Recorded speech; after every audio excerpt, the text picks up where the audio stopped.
Welcome to another Bandology interview. Bandology is a Canadian nonprofit dedicated to more music for more kids via education, collaboration, and community.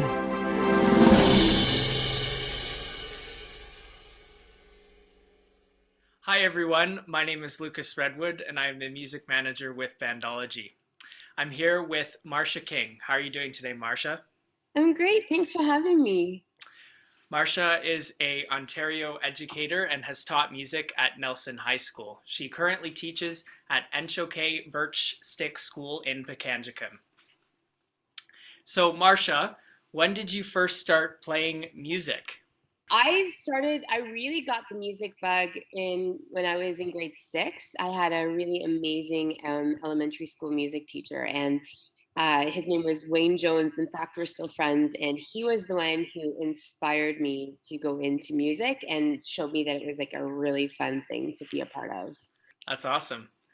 And were there any difficulties starting your career after you graduated? I feel like my career kind of panned out really easily compared to a lot of people, but I decided to go into music education when I was in grade 12, and we had grade 13 at that time. And so I went to a music camp, interprovincial music camp, where I had some really incredible instructors. And then from there, I just had to build all my skills because I grew up under the poverty line in a place in Hamilton, Wentworth. So I didn't have private lessons. So I went to university without private lessons and without the piano background and all the theory and the history and the listening background that a lot of people have when they go to post-secondary. So once I got over those initial humps and I felt like I was pretty confident, my career sort of just played it just kind of happened. I started with smaller jobs and then worked my way into full-time jobs. So I started in elementary first, and then I moved to secondary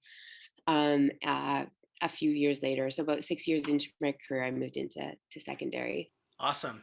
And so you were my music teacher at Nelson High School, and I'm so grateful for all the opportunities you provided me and all the students at my peers at Nelson at that time. So can you describe a bit about your experience teaching music at Nelson High School? Oh, some of the best years of my life were spent at Nelson High School. I'm not gonna lie. I have memories, and every so often I'll get a little misty when I remember them. Teaching at Nelson, I walked into a school that already had a culture of musical excellence, and it was just like blowing onto a little fire, and it just exploded. And by the time I'd been there for over 10 years, it was so easy to allow students to take leadership of their ensembles and give them that experience of doing that. So you were an example of that, right? So you had percussion ensemble, or we had a brass quintet, and we just had small groups all over the place. I think some of my highlights are some like the mashup unit. I don't know if you remember that. In grade 10, I did a mashup unit where we took like 4-chord songs and we put them together, and everyone would just play whatever instruments. It was really neat. Every year I get reflections, and so people would compose music, and I'm like, how are these students my students? Because I don't have that. Like, just mind-blowing, beautiful creativity all over the place. And so it was so wonderful to have that, and to be able to compete and travel before COVID. That was like so fantastic to go to nationals, and almost every group qualified for nationals. Like, that's pretty unusual. So just celebrating all the excellence of the students that I got to teach. I don't know, my time at Nelson was fantastic, and I will hold it with highest memories. So what led you to want to transition from Nelson to now teaching in Pikangikum? That's a great question. A lot of people won't understand, but I had felt like when I was at Nelson that I had a really great grade 12 group of kids and a really nice group of grade 9s. So when I finished that year, I feel like it was a kind of nice complete circle. But I was like, I wish I could make a difference in a people group that are often forgotten and neglected in Ontario.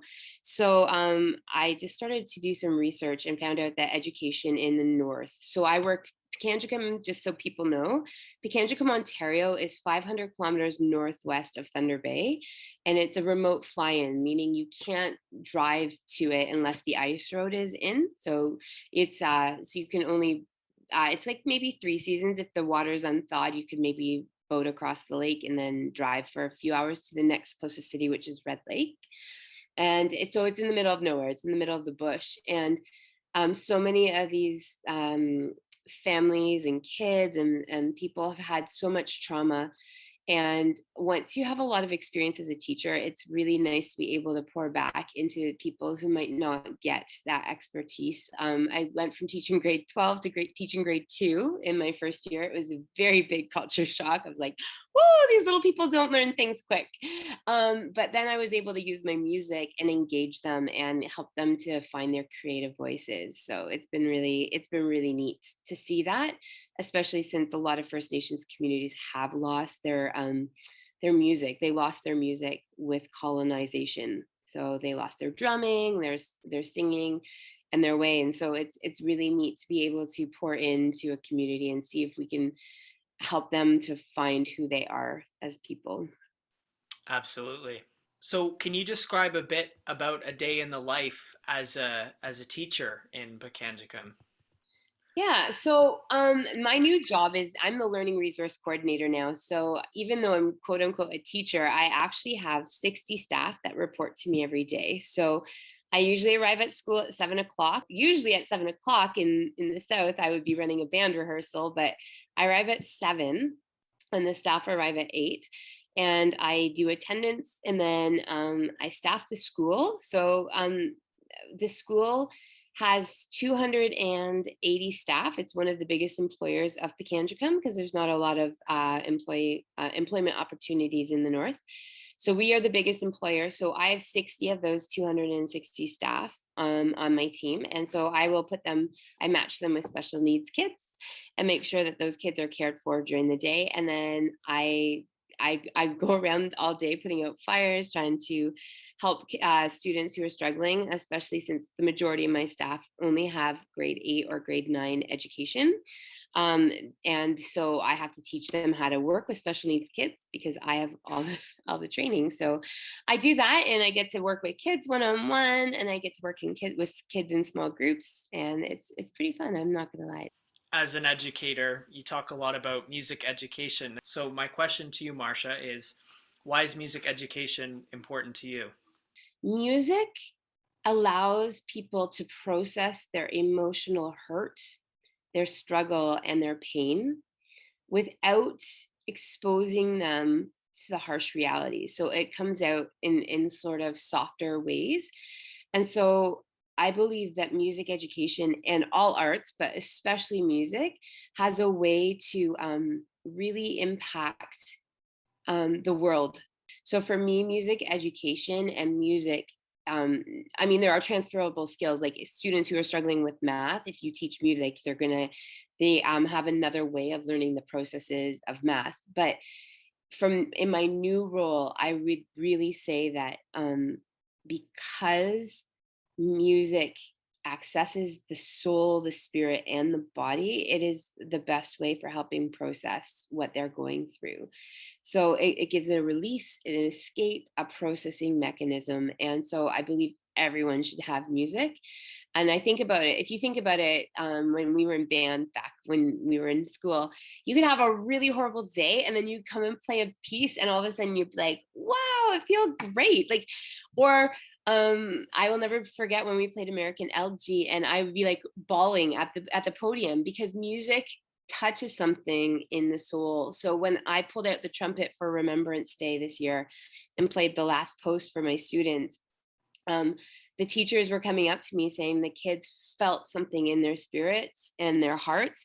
And I believe that music transcends the mind. Where there's clutters and traps in the mind, music transcends that and it helps people heal. So that's like it sounds esoteric, but I love watching how music can transform lives. And, we have music at funerals, we have music at weddings, we have music at every major celebration. And so if we don't value the arts, we don't value music, like, then we're missing out on a huge part of human emotions and experiences. Awesome. Well, thank you so much, Marsha, for sharing that. So my last question to you is, do you have any advice for young musicians interested in becoming an educator or a music educator? I think everyone should do this. I was told not to go into education and not to go into music education. It's like probably most people consider it the most unstable, but I've had such a stable career. I've been so blessed by it. Don't give up when it feels hard. Don't let the imposter syndrome tell you that you're not good enough, because everybody has a gift and music is in everybody. And you do not have to be the best musician to enjoy music, to pursue music as a career, to pursue other aspects of music, right? Like, there's so many different jobs. Like, I have a friend who's a composer, and I have a friend who develops music for video games, and then I have other friends who are music therapists. And so there are just different things. Like, you could be a music producer, you don't even have to play very well, you could produce, right? So everyone has different skills, so focus on the niche that you're really strong at and make that into your own passion. And even if it's not your full-time career, I encourage everyone to have a part of music in their life as a way to process, to vent, to just be human, because I think music is the most human thing we could be. Yes, absolutely. We like to do a little set of fast fives questions at the end of our interviews. Okay. So, are you ready? Okay. Here we go. First question. What is your favorite movie soundtrack? Oh, Newsies. Newsies, a musical from the 1990s. Probably no one's ever heard of it, but I love it. Nice. What instrument you wish you played? Cello. Cello. Nice. Good choice. Hidden talent. I am a really mean jam maker. I make really good jam. Awesome. Dream vacation. I really want to get over to Europe. I missed my Europe vacation. So I want to go to Europe. See Mozart's house. Yeah. And last but not least, favorite concert you attended? I have to say, maybe when I was younger, my very first musical, I saw Fiddler on the Roof, and I saw that with my mom and my best friend, and I think that might be my favorite concert because it was just so exploding of my mind. It was so big. So. Nice. Well, thank you so much, Marsha, for taking the time to share a bit about your experience. Thanks. And as we say in Ojibwe, Gigi Wabamin Minawa, which means we'll see you again. Thanks for joining us. If you like what you heard, you can learn more about our organization at bandology.ca, which features information about music education, advocacy and research, and our Play a Gig and Bandcamp programs. Follow us on social media for more videos, performance, and interviews on Facebook, Instagram, and YouTube.